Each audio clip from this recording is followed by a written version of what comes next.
event this year because it's Palmer's 300th anniversary. It's the birthday of our town, which was founded in 1716. And joining me is Bob Havilis. He is president of the Palmer Historical Cultural Center, and he's chairman of the Palmer Events Planning Committee, and they put this event on every year. So Bob, tell me a little bit about what you remember of Palmer's downtown and growing up in Palmer. So without actually telling my age, my childhood, I grew up, I was in the 60s, and that was a very, very vibrant time in downtown. I can remember, particularly in the evenings, Friday nights, stores were all open till 8 o'clock at night. Cars were all lined up. We had a lot of diagonal parking back then, and the place was just totally active. We had Woolworths, Five and Dime. We had a Grant store. I think there was at least 3 or 4 pharmacies, 2 or 3 bakeries that I remember. I think there was 4 shoe stores, a movie theater, a men's clothing store, a boutique, Duran Sisters. Of course, there was Faulkner Hardware, they always remembered, and then there was a Third National Bank. And so it was really a bustling downtown of mom and pop type shops. Exactly.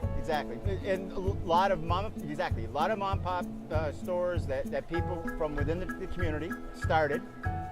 My dad actually started Capital Cleaners back in 1935, and he started just down the street from here, closer to Central Street. And then in the 50s, he moved Capital Cleaners up to North Main Street, where it is now.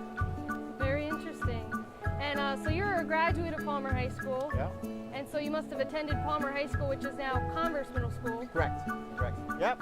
I took drafting as a alternate, just an elective course when I was in high school, and I really got to like it. Actually, it turned into my profession as an architect.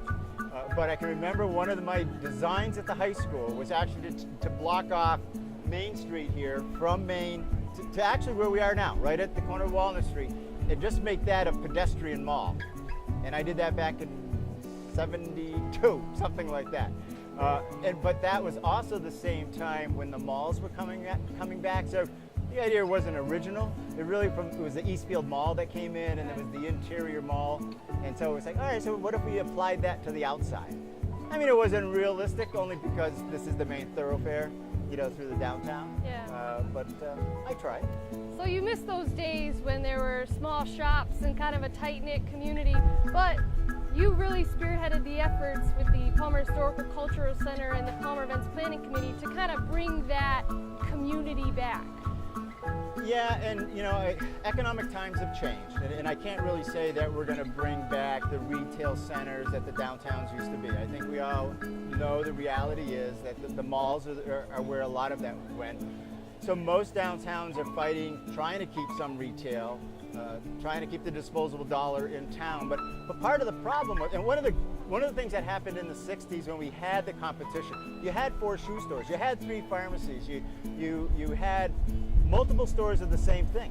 Well, that's what the malls did. So with one stop, you get variety. And I can remember back in the 60s, some people, we don't want another shoe store. Well, yeah, you do, because you get another shoe store in, then all of a sudden people want to come because they just stop once and they get to shop, multiple places. What we're trying to do with the booth this year, with the Palmer Remember When, is we want people to start to tell their stories of what they do remember about the town of Palmer. Because let's face it, as the community changes, other people, the younger people come in, they may not have been from Palmer originally. We need to have people tell their stories. So, okay, I'm the first today to come out and do that. But we'd love to have other people come out. And you know what? I have a feeling down the road we'll do more of this. So if people get to watch this and they have a story to tell, it could be about a special event. There's other things in my childhood that occurred. I can remember going at fireworks up at St. Joe's when I was young, playing Little League over at Legion Field. And, this was a great town as a kid, and that's why we stayed. We had a good childhood, and I think our kids did too. And you raised your family here, and you still live in Palmer? Live here, have a business here. Yeah.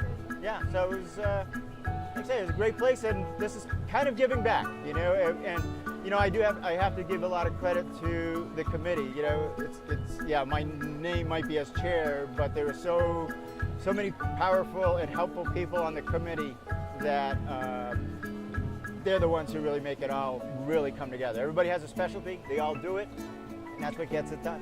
That's great. Well, thanks for sharing your story with us about your fond memories of Palmer. Yeah. Yeah, thanks for being here. Thank you for helping us out.